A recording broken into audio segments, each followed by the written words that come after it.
이 시간은 문영주 목사님께서 나와서 말씀을 전해 주시겠습니다.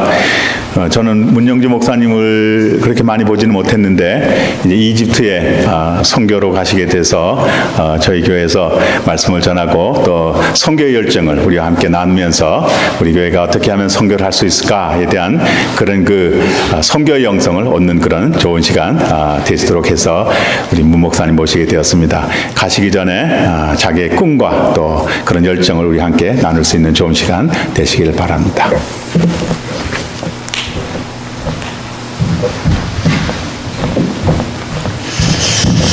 감사합니다, 목사님. 할렐루야. 예전에 여기서 저희들이 EM 바이블 스터디가 있었습니다. 진짜 오랜만에 왔네요. 옛날 속담에 웃는 얼굴에 침 못 뱉는다는 말씀이 있습니다. 일소 일로 무슨 뜻인지 아시죠?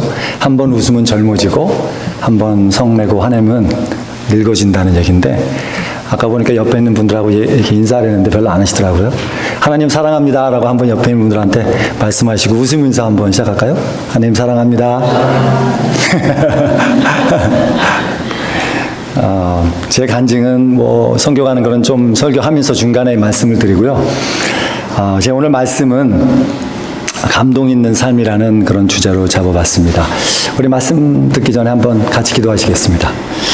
사랑과 은혜가 많으신 주님, 감사합니다. 오늘 이 좋은 날 주님 앞에 나와 예배하며 경배드리게 하시고 주님의 말씀을 들으러 저희들이 나왔사오니 저희들의 심령을 만져주셔서 성령 충만한 시간이 되게 하시고 주님의 말씀대로 살아갈 수 있는, 또 주님을 따를 수 있는 용기와 믿음을 허락해 주시옵소서. 우리를 사랑하시고 우리를 위해서 돌아가신 예수님의 이름으로 간절히 기도드렸사옵나이다. 아멘. 최근에 한국 대학가에서는 전에 볼 수 없었던 아주 많은 레디컬한 그런 어떤 행동들을 대학생들이 많이 한다고 합니다. 플래카드나 포스터를 이렇게 위에다 걸어놓고 대학가에다 걸고 영자야 생일 축하해 이런 플래카드, 숙자야 우리 만난 지 777일이야 등등, 누구누구 사랑해, 이런 아주 우리가 할 수 없었던, 우리 제너레이션 할 수 없던 일들을 지금 대학생들이 많이 한다고 합니다. 일종의 깜짝 이벤트며 어떤 감동을 주기 위한 그런 노력이라고 볼 수 있습니다. 사실 사람들은 그 어느 때보다 감동받기를 원합니다. 감동만 되면 우리가 하지 않았던, 예를 들어서 2002년도 월드컵 때 진짜 다 뛰어나가가지고 빨간 옷을 입고 한국 축구를 위해서, 한국을 위해서 소리 지르며 미친 듯이 땅바닥에 앉아서 하루 종일 있었던 그런 일들도 합니다. N세대 용어로 필이 꽂히면, 아니면 뚜껑이 열리면 이해할 수 없는 그런 행동도 마지 않고 한다고 합니다. 이런 감동받고 싶어 하는 이런 제너레이션에서 그것을 놓칠 수 없는 기업에서는 영업 마케팅 전략에도 이름하여 고객 감동 전략을 실시하고 있다고 합니다. 과거에는 그저 고객들의 그 상품을 만족시키기 위해서 했다면 지금은 고객 만족 전략을 만이 아니라 그들이 어떻게 하면 감동을 받을 수 있을까를 초점을 두고 어떤 계획들을 한다고 합니다. 그러나 이런 감동은 모두가 인위적이고 슈퍼피셜하고 의도적이며 가공된 것들이라는 것입니다. 억지로 감동을 이끌어내려고 만든 일종의 쇼이자 이벤트일 뿐입니다. 감동 아닌 감동을 상품화한 상업주의적으로 쓰려는 그런 감동이라는 것입니다. 사실 진정한 감동은 순수함과 잔잔함에서 나오게 됩니다. 진정한 감동은 자연 발생적으로 생기고, 진정한 감동은 만들어내는 것이 아니라 우러나온다는 것입니다. 사회평화노동운동가로 알려져 있는 박노해 씨는 매일 아침 떠오르는 태양을 보면서 감동받았다고 하고요. 울타리에 피어난 개나리꽃에서 그 스며드는 새봄에 감동한다고 말을 하고 있습니다. 사랑하는 가족들과 따뜻한 밥을 먹으며 감동받고요. 잊었던 파랑새 소리를 들으며 감동한다고 되어 있습니다. 그러면서 감동할 줄 모르는 사람은 창조력을 잃어버린 사람이요, 감동할 줄 모르는 사람은 더 이상 어떻게 보면 영적으로 성장하지 않는 사람이라고까지 단정짓고 있습니다. 맞습니다. 오늘 우리가 사는 이 세대는 진짜 아티피셜한 시대입니다. 모든 것이 컴퓨터라이즈 되면서 무의식 속에서 계속 돌아가고 있는 그런 삶을 살고 있다가도 과언이 아닙니다. 전쟁과 환란, 피비린내 나는 테러리즘, 그리고 언제 마음이 터질 줄 모르는 그런 시대에 살고 있으며 외모지상주의, 또 인간 상품화, 물질 숭배라는 가치관과 철학 속에서 감동을 잃어버린 시대, 자기 자신을 버리지 못하는 시대에 살고 있다고 말할 수 있습니다. 하지만 그리스도인들은 감동을 만나고 감동을 찾은 사람들입니다. 감동할 것을 감동할 줄 압니다. 감동할 때 감동할 줄 압니다. 작은 것에 감동하고 순수한 것에 감동할 줄 안다는 것입니다. 창세기 1장에 보면 하나님께서 천지를 창조하시는 장면이 소개되고 있습니다. 1장 4절에 보니까 첫째 날 빛을 만드셨다고 하고 하나님께서 보기 좋으셨다고 말씀합니다. 하나님께서 당신이 만들어 놓은 것을 통해서 감동받으셨다는 겁니다. 아, 내가 만들었지만 좋다. 진짜 아름답다. 그러면서 계속 그 말씀을 하시면서 엿새 동안 하루에 하나씩 만드시고 내가 만들었으니까 좋고 감동받으신 것을 계속 연발하고 계시는 것을 볼 수 있습니다. 그러다가 마지막 6일째 진짜 좋더라. 영어로 보니까 indeed it was good. 심히 좋았더라. 심히 좋았더라. 저녁이 되며 아침이 되니 이는 여섯째 날이라고 말씀을 하고 있습니다. 역대하 1장에 보면 솔로몬이 1000번제를 드리는 이야기가 기록되어 있습니다. 역대하 1장 2절에서 7절 말씀에 잠깐 제가 읽으면요. 솔로몬이 온 이스라엘 천부장과 백부장과 재판관과 온 이스라엘의 각 방백과 족장들을 명하고 온 회중과 함께 기브온 산당으로 갔으니 하나님의 회막 곧 여호와의 종 모세가 광야에서 지은 것이 거기 있습니다. 다윗이 전에 예루살렘에서 하나님의 괴를 위하여 장막을 쳤었으므로 그 괴는 다윗이 이미 기랴얏 아림으로부터 위하여 예비한 곳으로 메어 올렸고 옛적에 후레 손자 우리의 아들 부사렐이 지은 놋단은 여호와의 장막 앞에 있더라. 솔로몬이 회중으로 더불어 나아가서 여호와 앞에 회막 앞에 있는 놋단에 이르러 그 일에 1000 희생으로 번제를 드렸더라. 이 밤에 하나님이 솔로몬에게 나타나사 이르시되 내가 네게 무엇을 줄꼬 너는 구하라. 솔로몬이 왕이 되자마자 제일 먼저 한 일이 기브온 산당으로 가서 하나님께 제사를 드린 것입니다. 그냥 제사를 드린다는 것, 즉 월십을 한다는 것만으로도 하나님께서 기뻐하셨을 텐데 그냥 예배를 드린 것이 아니고 전무후무하게 번제를 드리며 1000 희생을 드렸다는 것입니다. 1장 7절에 보니까 하나님께서 밤에 솔로몬에게 나타나서 하나님한테 주님 이거 주세요 하고 기도도 안 했는데 하나님께서 감동받으셔서 그의 마음과 그의 자세를 감동받으셔서 꿈에 나타나셔서 하나님께서 내가 너에게 무엇을 해줄까라고 물어봤던 장면이 나옵니다. 그렇습니다. 하나님은 감동하실 줄 아시는 분이십니다. 하나님의 뜻대로 이루어지는 일을 보고 감동하십니다. 우리의 마음과 눈물을 다해 드리는 예배를 받으시면서 감동하십니다. 우리의 정성을 다하는 봉사와 헌신과 선교를 통해서 감동받으십니다. 예상치도 못했던 우리의 조그마한 믿음을 보시고 크게 감동을 받으신다는 것입니다. 우리 그리스도인들은 그런 하나님을 닮아갈 필요가 있습니다. 그래서 그리스도인들은 아름다운 것을 보면서 감동받고 하나님의 솜씨를 보고 감동받고 하나님께서 만드신 우주의 파노라마를 보면서 와 진짜 이것이 하나님의 손길이구나라는 것으로 감동을 받을 수 있어야 된다는 것입니다.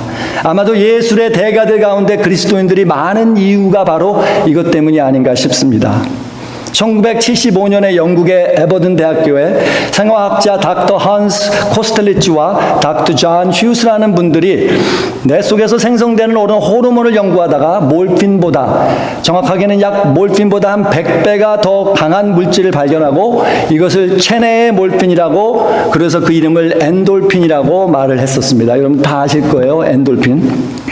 엔돌핀은 중앙신경계의 아편유사 수용체를 작용하는 신경 전달 물질로서 인간 내에서 고통을 완화하는 작용뿐만 아니라 몰핀보다 강한 어떤 진통작용을 면역력을 높여주는 피로 회복을 이렇게 세워주는 그런 어떤 액체라는 것입니다.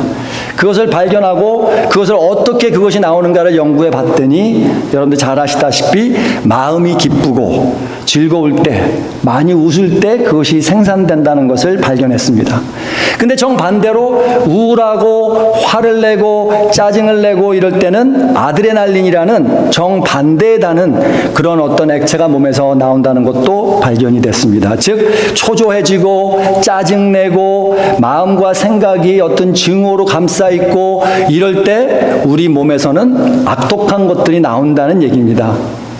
그래서 근데 문제는 뭐냐면 우리가 웃고 즐겨서 엔돌핀이 나올 때 엔돌핀의 약 절반 정도는 그 효과가 5분밖에 가지 않는다는 것입니다. 그러므로 체내에서 계속적으로 지속적으로 엔돌핀 효과를 얻기 위해서는 우리가 항상 즐거운 마음과 유쾌한 생각과 또 그런 아름다운 것들을 가지도록 노력을 해야 된다는 것입니다. 그런데 최근 의학에서는 우리 체내에서 엔돌핀보다 훨씬 더 강한, 정확하게는 학자들이 얘기하기는, 의사들이 얘기하기는 약 4,000배 정도가 강한 다이돌핀이라는 것을 발견했다는 것입니다. 이 다이돌핀은 우리 몸에 형성될 때 놀라운 어떤 반응들이 일어나는데 그 반응이 진짜 유전자들이 활성되어서 엔도핀, 도파민, 세로토닌 등의 유익한 호르몬들이 우리 몸에서 나오기 시작한다는 것입니다. 근데 그거 어떻게 나오는가를 연구해 봤더니 우리가 감동을 받을 때, 저희들이 음악회 가가지고 아름다운 음악을 듣다가 갑자기 여러분들 서가지고 박수 치면서 와 진짜 좋다 그럴 때 나오고, 책을 읽으면서 어떤 깊은 진리를 발견했을 때 감동받았을 때 나오고, 그 중에서 제일 중요한 것이 어느 누군가를, 가족을, 친구를, 또 여인을 사랑했을 때 나오는 것이 바로 다이돌핀이라는 것입니다. 저는 이 다이돌핀을 많이 경험한 사람 중에 한 사람인 것 같습니다. 벌써 만 6년째 한마음교회에서 다민족을 제가 섬겼는데, 다민족을 할 때 많은 분들이 신방을 월수금에 아니면 화목까지 어떤 날은 나가서 밤 12시까지 다민족 신방을 하는데, 많은 분들이 그래요. 다민족 팀들한테 피곤하지 않냐고, 지치지 않냐고. 근데 희한한 일이 있습니다. 밤마다 그걸 하면서 돌아올 때 이렇게 몸이 이렇게 붕 뜬 기분이 듭니다. 항상. 우리말로 성령 충만한 것도 될 수 있고 아닌데, 저 생각에는 다이돌핀이 나와서 그렇다고 생각합니다. 왜냐하면 그 사역을 할 때 이 친구들한테 굉장히 감동을 받아요.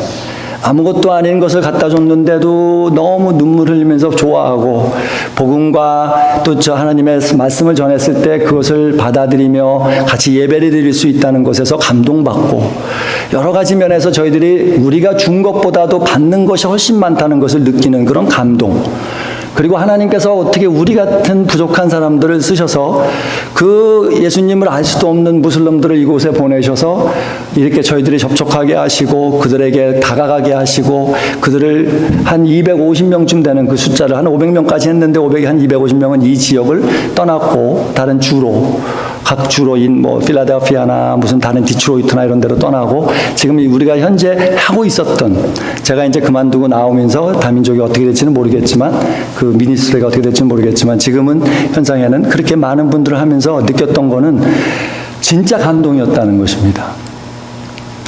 그 사역에 있어서 저희들이 기쁘게 하면서 마음에 감동받으면서 했기 때문에 어떤 이 팀 안에서는 앨리스트 항상 기쁜 마음과 사랑하는 마음을 가지고 있었다는 것입니다. 제가 몽고에 갔을 때, 선교 갔을 때 그런 것을 한번 경험했습니다. 자연을 보고 말을 타고 태우더니 형제들이 데리고 저희들을 몽고 산속으로 들어갔어요.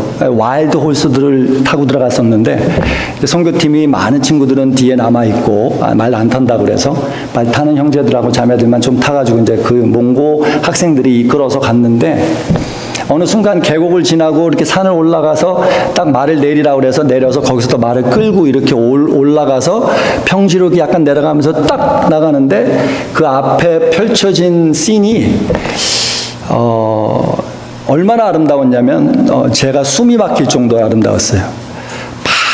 파랗고 녹색인 넓은 이런 산 앞에, 산이 뒤에 있고 앞에 와일드 홀스들이 뛰어다니고 있고, 그 양을 치는 그런 홀드가 세워져 있고, 거기서 이렇게 올라오는 약간 이렇게 꽃잎 같은 것들이 이렇게 바람에 날리면서, 그 장면은 우리 같이 갔던 친구들이 사진을 찍으려고 그래서 제가 찍지 말라고 그랬어요. 사진으로 이게 나올 수가 없다, 이 아름다움이. 그때 제가 느꼈어요. 아, 진짜 좋다. 와, 그 감동은 이루 말할 수가 없었습니다. 그것으로도 감동을 받을 수 있었다는 것입니다. 그렇게 아름다운 차인으로도. 그런데 우리에게 감동이 되살아나는 이유는, 더 큰 이유는 바로 성령님의 감동이라는 것입니다. 성령님의 인도하심으로 하나님의 사랑과 구원의 기쁨과 평화가 내 가슴과 심령 깊은 곳에 와닿을 때 진짜 그보다 더 큰 감동은 이 세상에 없다고 저는 확신합니다. 성경은 구약에서 하나님의 신의 감동했다라든지 신약에서 성령의 감동을 받았다라는 표현을 많이 쓰고 있는데, 하나님이신 영이신 성령님께서 자극하시고 우리를 만져주시고 격려하시고 이끌어주시고 이용해주시고 또 사랑해주시는 것을 느낄 때 우리는 감동을 받을 수밖에 없다는 겁니다. 요셉은 오늘 본문 말씀에 창세기 41장 38절 말씀에 하나님의 신에 감동된 사람이라고 일컬음을 받고 있습니다. 그래서 하나님께서 말씀하시길 요셉에게 이르시되 하나님이 이 모든 것을 네게 보이셨으니 너와 같이 명철하고 지혜 있는 자가 없도다. 너는 내 집을 치리하리라. 내 백성이 다 네 명을 복종하리니 나는 너보다 높음이 보좌뿐이니라 라고 말씀합니다. 요셉은 17살 때부터 핍박을 받기 시작하죠. 여러분들 잘 아실 거예요. 13년 동안 보디발 집과 프리즌에서 생활을 하면서 하나님과 동행했다는 말씀을 계속 성경을 하고 있는데, 하나님을 동행했는데 어떻게 된 거냐면은 많은 옆에 주변에 있는 분들이 인플루언스를 받았다는 거예요. 왜? 감동받고 살았기 때문에. 감동을 받으니까 패션이 흘러나오고, 패션이 흘러나오니까 잘하게 되고, 패션이 흘러나오니까 남들한테 잘하고, 옆에 있는 사람 도와주고, 프리즌에서든지 보리발 하우스에서든지 그런 어떤 삶을 살았기 때문에 하나님께서 이용하셨다는 것입니다.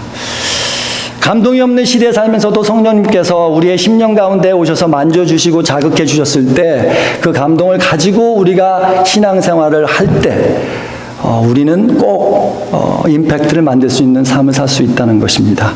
이렇게 감동되찾은 그리스도인들은 성령님의 감동을 통해서 감동 있는 삶을 살게 되는데, 그럼 어떤 감동이 있냐면 간단하게 3가지만 말씀드리자면, 첫 번째는 깨달음의 감동이 있습니다. 그리스의 수학자 아킬메데스라는 사람, 여러분들 들어보신 사람 있을 거예요. 벌거벗은 수학자라는 별명을 가지고 있는데, 그는 시르큐스 왕의 부탁을 받고 왕관의 금과 은이 어떤 비율로 섞여 있는가를 조사해 보라고 했을 때 고민을 하고 있었습니다. 수학자로서. 우연히 목욕탕에서 물이 차져 있는 목욕탕에 들어갔다가, 가득 찬 물에 들어갔다가 욕조가 부피만큼의 물이 넘친다는 사실을 깨닫고는 순간 벌떡 일어나서 벌거벗은 채로 유리카 알았다 외치며 집을 달려나갔다고 합니다. 아킬메데스는 이렇게 역학의 일법칙 부력의 원리를 발견했다는 것입니다. 그는 깨달음의 감동이 너무 커서 자기가 벌거벗은 것도 모르는 채 달려갔다는 것입니다. 그렇습니다. 우리 그리스도인들은 성령의 감동으로 놀라운 사실을 깨달을 때 감동받게 돼 있다는 것입니다. 누가복음 9장 43절 45절의 말씀 보면 이렇게 예수님께서 말씀하십니다. 예수께서 제자들에게 이르시되 이 말을 너희 귀에 담아두라. 인자가 장차 사람들의 손에 넘겨오리라 하시되 저희가 이 말씀을 알지 못하였으니 이는 저희로 깨닫지 못하게 숨김이 되었습니다 라고 말씀합니다. 즉 무슨 뜻이냐면, 예수님께서 진리를 말씀해 주셨는데 그 진리를 들으면서 이해하지 못하고 깨닫지 못했다는 것입니다. 그러니까 그거에 대한 반응이 없었다는 것입니다. 이해가 되시죠? 깨달음이 없으니까 반응이 없었다는 것입니다. 그래서 요한복음 16장 13절에 보니까 이렇게 말씀합니다. 진리의 성령이 오시면 그가 너희를 모든 진리 가운데로 인도하시리니 그가 자의로 말하지 않고 오직 듣는 것을 말하시며 장래일을 너에게 알리시리라. 즉 성령님께서 오셔서 깨달음을 주신다고 말씀하셨습니다. 그래서 사도행전 2장에 가보시면 베드로가 예루살렘에서 복음을 전했을 때 이렇게 말합니다. 그런즉 이스라엘 온 집이 정령 알지니 너희가 십자가에 못 박은 이 예수를 하나님의 주와 그리스도 즉 로렌 크라이스가 되게 하셨느니라 라고 말씀을 합니다. 그 뜻은 뭐냐면, 베드로가 처음에 그 말씀을 들었을 때 깨닫지 못해서 감동이 없었기 때문에 아무 반응도 안 하고 아무 행동도 안 했는데, 예수님께서 죽으시고 부활하시고 승천하신 후에 성령님이 오셨어요. 사도행전 2장에 성령님이 오시자마자 깨달음을 주신 거예요. 아, 그 말씀이 그거였구나. 아, 어떻게 가만히 있지? 가만히 있을 수가 없었던 거예요. 그러니까 나가서 복음을 전파하기 시작했다는 것입니다. 그리고 그것에 어떻게 보면 용기 내서 자기가 죽으면 죽을지라 하고 말씀을 전했다는 뜻입니다. 그래서 저희들이 감동을 받으면 교회 와서 하나님의 말씀을 깨달게 되는 것입니다.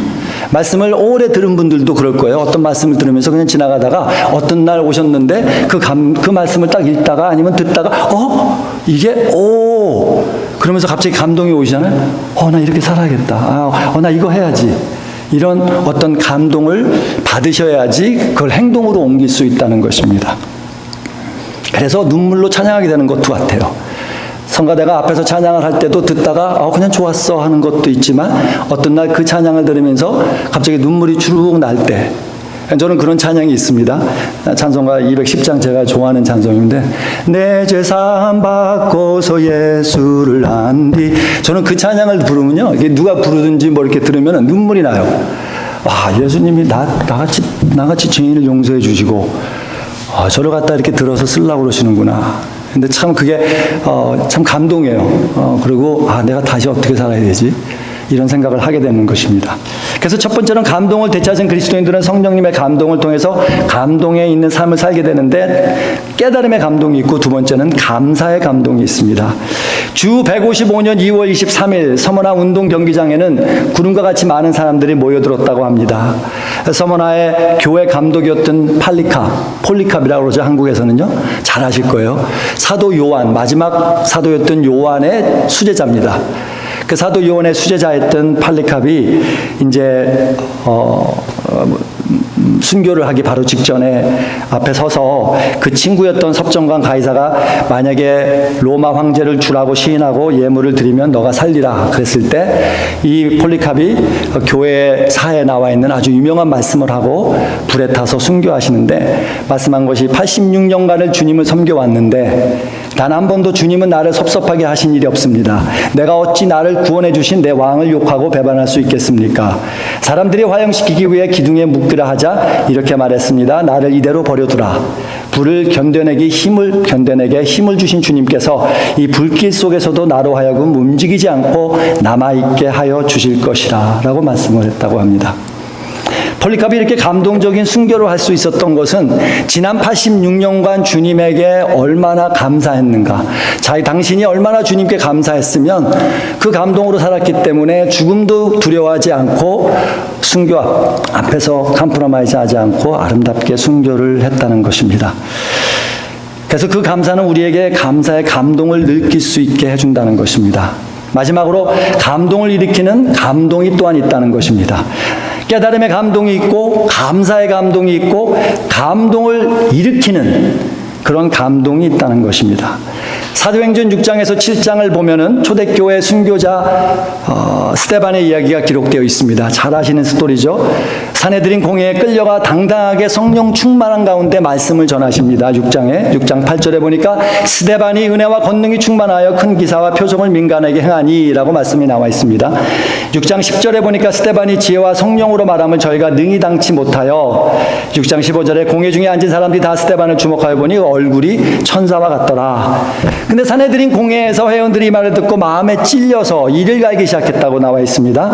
그리고 논쟁이 좀 더 진행되자 공회원들이 분노가 점점 심해져서 더 이상 참지 못하고 공회원들의 스데반을 성 밖으로 끌고 나가서 돌로 쳐서 스데반이 죽게 됐습니다. 그때 스데반이 죽으며 부르짖며 기렇게 기도했습니다. 사도행전 7장 60절에 주 예수여 내 영혼을 받으시옵소서 하고 무릎을 꿇고 크게 불러 가로되 주여 이 죄를 저희들에게 돌리지 마옵소서. 그 기도 후에 그가 운명했습니다.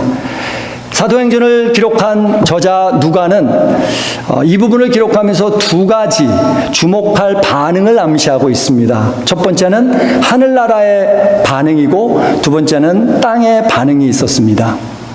첫 번째 하늘나라의 반응은 바로 7장 55절에서 56절을 보면 이렇게 기록되어 있습니다. 스데반이 성령이 충만하여 하늘을 우러러 주목하여 하나님의 영광 및 예수께서 우리 하나님 우편에 서신 것을 보고, 하나님이 승천하시고 하나님 우편에 앉아 계신다고 했는데 이 장면에서 예수님이 서신 것을 보고 말하되 보라 하늘이 열리고 인자가 하나님 우편에 서신 것을 보노라 라고 말합니다.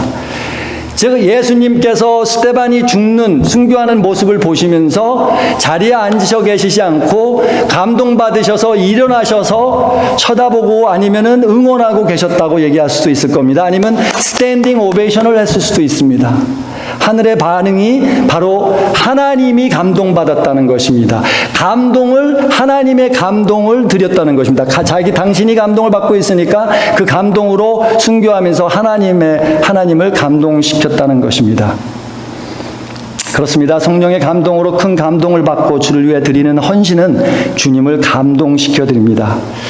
다른 하나는 땅에서의 반응입니다. 58절을 보면 성 밖에 내치고 돌로 칠세 증인들의 옷을 벗어 사울이라 하는 청년 발 앞에 두니라. 사울이 그때 이 스데반이 다리 앞에 쓰러져 있는 모습을 보게 됩니다. 사울의 마음이 어땠을까 여러분들 짐작할 수 있을 겁니다. 사울의 여러분들 아시다시피 회개는 또 예수님을 믿게 되는 것은 사도행전 9장이 돼야 됩니다. 사도행전 9장이 돼야 다메섹에서 예수님을 만나게 됩니다. 근데 그 전에 사울의 마음에는 예수님 믿는 애가 겁을 안 내네? 우리가 죽이려고 그러는데 그냥 하늘을 보고 우리를 위해서 기도하네? 모슬림들은 그렇게 못하는데 어떻게 크리스천이 저렇게 하지? 제가 말하는 거는 이제 모슬림 나라를 갈 거기 때문에 모슬림들은 보통 그렇게 안 하는데 어떻게 저렇게 그리스도인 저렇게 하지? 예수님이 진짜인가? 그래서 신학학자들은 이 사건에서 사울의 마음이 흔들리기 시작했고 바로 여기서부터 사울의 회심은 준비되기 시작했다고 의견의 일치를 보고 있습니다. 저도 그거 동의합니다. 왜냐하면 사울의 마음이 갑자기 사도행전 9장에서 벌어진 것이 아니고 그 마음에 어떤 찔림과 그 마음에 어떤 불안한 마음이 있을 줄 확신을 합니다. 그때 예수님께서 9장에 나타나서 사울아 사울아 네가 왜 나를 핍박하느냐라고 했을 때 사울이 주여 내가 하나님을 일을 하는데 왜 그러는가 이렇게 반응을 합니다. 성령님의 감동으로 큰 감동을 받은 자들이 주를 위해 드리는 그런 헌신과 그런 어떤 사역과 선교들은 많은 사람들을 감동시킨다는 것입니다. 그리고 그들은 주님을 위해 크게 쓰임을 받는다는 것입니다. 마지막 제가 이그샘플로 고심하다가 생각한 게 제가 예전에 글을 읽다가 눈물을 많이 흘렸던 그런 스토리가 있습니다. 그 사랑의 원자탄 손양원 목사님 여러분들 아실 거예요. 모르시면 한번 찾아가 보세요. 사랑의 원자탄 손양원 목사님. 이 목사님 얘기를 두고 많은 성도들이 또 신자들이 얘기를 합니다. 그리고 또 많은 감동을 주게 됩니다. 여러분들 기억하시면 1948년에 예수 반란 사건 당시 이 손양원 목사님 아들 손동원, 손동신 이 두 아들이 아버지들이 본받아 예수님을 굳건히 믿고 복음을 학교 가서 고등학교, 중학교에서 그렇게 전파하던 그런 두 아들이었는데 그때 친미 예수쟁이라고 몰아가지고 여수 사건 때 그래서 그때 안재선이라는 사람이 이 두 아들을 죽이게 됩니다. 그런데 나중에 예수 예양원 즉 그 손양원 목사님이 이끌어 가시던 예수 예양원을 통해서 이 죽인 안재선 씨를 이 손양원 목사님이 어답트해서 아시죠? 어답트해서 아들로 키우고 용서해주고 사랑해주고 그리고 그 아들의 아들 되시는 분이 지금 안재선 씨, 즉 안경선 씨라고 목사님이십니다. 그분이 목사님으로서 지금 사역을 하고 계시는 목사님이신데 이 스토리만 나오면 눈물을 그렇게 흘리신다고 그러시더라고요. 왜냐하면 당신의 아버님이 이 두 크리스천들을 죽이고 그리고 그거를 또 이 손양원 목사님이 용서해 주시고 아들로 삼았다는 그런 스토리입니다. 그때 스토리를 한번 읽어드릴게요. 그 예수 예양원에 대한 스토리. 당시 우리가 살고 있던 예양원에 딸린 병실로 쓴 가옥은 모두 17호실로 되어 있었는데 1호실부터 10호실까지는 비교적 건강한 사람들이 지내고 있었고 15호실부터 13호실은 경환자실, 14호실은 중환자실로 되어 있었습니다. 이 중환자실에서 거주하는 몇 명은 차마 눈뜨고 볼 수 없을 만큼 흉악한 모습으로 병마와 싸우고 있었습니다. 온 방 안에 문둥병으로 인한 진물과 핏자국, 땀들이 엉켜붙어 도저히 그냥 들어갈 수 없으므로 상처를 보려면 방바닥에 신문지 3장 정도를 깔고 들어가야 했습니다. 그래서 신문을 깔고 들어가려 하면은 환우들이 목침을 던지면서 같은 환자끼리 왜 차별을 하냐고 화를 내곤 했습니다. 이러한 방을 손양원 목사님은 서슴지 않고 들어가서 맨손으로 방바닥을 치우시고 그곳에 앉아서 그 흉한 환자의 목을 껴안고 이마를 대고 기도를 해 주었습니다. 그리고 기도 후에 그곳에서 음식을 나누어 먹기로 했습니다. 이러한 손 목사를 누구나 할 것 없이 사랑하게 되었습니다. 따라서 모든 교인들이 손 목사님을 너무나 좋아하고 따르니까 그것을 시기한 손 목사를 지독하게 미워하고 헐뜯는 사람이 한 명 생겼습니다.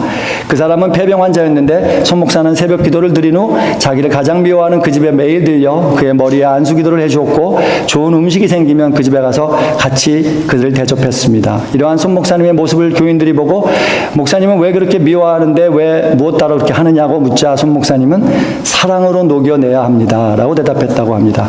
결국 손 목사님은 그러한 사람들을 사랑으로 녹여낸 사랑의 목회자였고 성령님의 감동으로 감동받아 남들을 감동시키는 그래서 그들의 예수님을 더 확실하게 알며 따라갈 수 있게 힘을 주었던 목사님이었던 것입니다 라는 글이 있었습니다. 그래서 제가 너무 감동을 받아서 여동생 쓴 분 글이 있는데 그거를 읽으면 좀 눈물이 나요. 그 오빠 둘을 죽였을 때하고 죽을 때 그 스토리를 얘기할 때. 근데 저는 이런 것들을 보면서 제 마음에 굉장히 갈등이 생깁니다. 내가 진짜 선교를 하다가 이집트를 이제 펄모논이 가서 이제 선교를 하나님께 약속을 하고 말씀성을 듣고 이제 떠나는데 거기서 같이 일하시는 패스터 마이클이라는 이집션 크리스천이 이제 이번에 들어오셨어요. 그래서 3년 동안 제가 이집트에 방문해서 계속해서 그 리더십 트레이닝을 저희가 같이 하는 아랍 트랜슬레이터 데이빗이라는 형제랑 같이 들어가서 그 트랜슬레이터 해주면서 리더들을 트레이닝했었어요. 그러니까 누구를 모은 거냐면 이집트에 있는 크리스천, 그러니까 참 하나님이 저같이 부족한 사람을 또 그렇게 써주는 것만도 감개무량했고요. 그걸 한 많은 크리스천들이 있는데 그 중에서 50명의 리더들을 모아서 컨퍼런스를 했었습니다. 그래서 그 컨퍼런스를 이제 저한테 부탁을 하셔서 3년 전부터 제가 2월 달에 들어갈 때마다 이렇게 제가 가서 그 트레이닝을 일주일 동안 하고 거기서 다른 사역을 또 같이 하고 그리고 이제 케냐 가서 그 강성 교사님 그 샘 캥이라고 우리 제 제자의 아버님 되신 성교님을 좀 마사이 취합해서 돕고 이렇게 들어오곤 했었습니다. 3년 동안. 근데 그 분이 뭐라고 그러시냐면 들어오셔서 같이 대화하면서 블랙리스트에 올라갈 수가 있기 쉽기 때문에 준비됐느냐. 그래서 뭐 무슨 말씀인지는 알죠. 그래서 제가 인생을 살다가 다 좋은 일만 있었던 건 아닙니다. 그리고 탈북자 사역도 해봤고 어려운 일도 경험했고 제 목숨은 제게 아닙니다. 걱정하지 마십시오라고 대답을 했어요. 근데 이제 가족을 걱정해 주시더라고요. 그래서 가족이 들어오면 더 위험하고 그러니까 우선 당분간은 가족은 뒤에 있다가 정리되면 들어오라고 그렇게 말씀도 해주시고 여러 가지를 나누면서 한 프로젝트, 여태까지 했던 프로젝트 플러스 다른 프로젝트에 대해서 얘기하시고 또 저는 이제 다른 또 제가 생각했던 선교가 있잖아요. 그분하고만 일하는 건 아니니까. 그런데 아무튼 아름다운 그런 선교, 미래의 선교를 위해서 셋업을 했습니다. 간단히 간증을 드리자면 제가 이집트나 아랍 선교를 하려는 마음이 없었습니다. 이 다민족을 통해서 아랍 친구들, 시리아, 이라크, 또 다른 아랍 말권이 22개국이에요. 22개국의 사람 중에서 한 10개국 정도를 우리가 일을 하고 있습니다.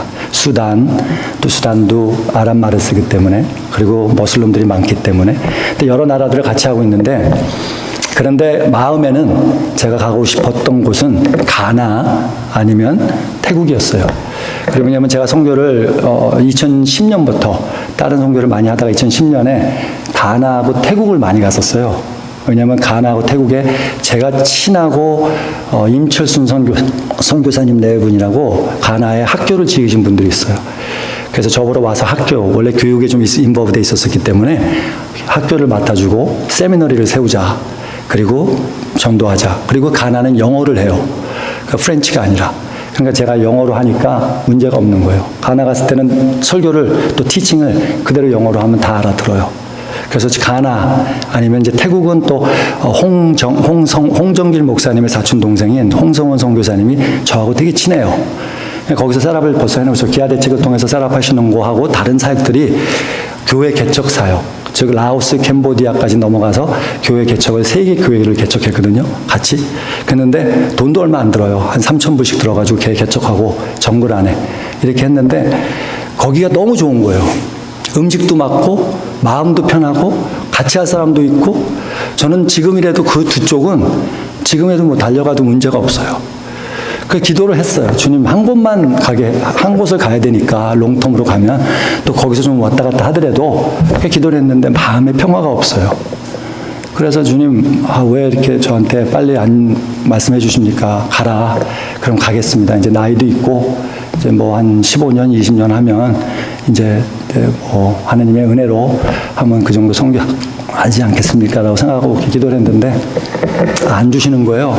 그리고 자꾸만 아랍권을 위해서 기도하라는 그런 어떤 음성을 들어서 아랍권을 위해서 저 아랍권은 안 갑니다. 안 갈 이유가 100개가 넘어요. 언어가 안 돼요. 아랍말 살롬 알리콤 마살라마 지금 하죠 조금. 하지만 그 정도 해가지고는 사실 어렵잖아요. 그래서 말도 안 됩니다. 먼지가 너무 많아요. 사막이기 때문에 청소할 필요가 없어요. 청소하고 나면 1시간 돌아보면은 샥 다 누래져요.